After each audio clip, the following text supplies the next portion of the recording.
May nakita akong post dito guys about JM and Fiang relationship.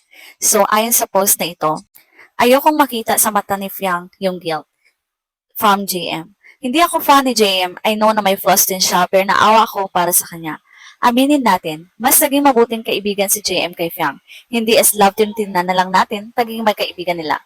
Noong mga panahong pinagtutulungan si Fiang, sino kasama niya? Noong mga panahong iniiwasan siya ng lahat, sino sumama sa kanya?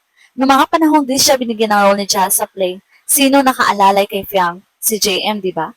Noong panahong nagkasakit si Fiang, sino nag-alaga sa kanya? At di minsan di siya binoto ni JM sa nomination.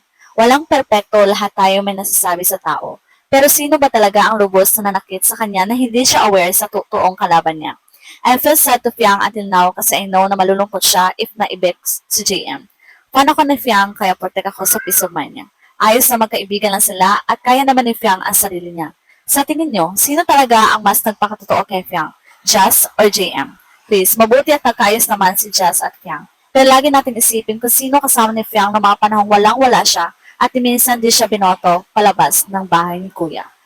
Sino nga ba ang karapat-dapat at sino nga kaya ang dapat na manatili pa sa bahay ni Kuya? Let us just spread love, not hate. Let us respect each other and accept kung sino man sa kanila yung mananatili. In the end, ang tunay na laban ay nasa labas ng bahay ni Kuya.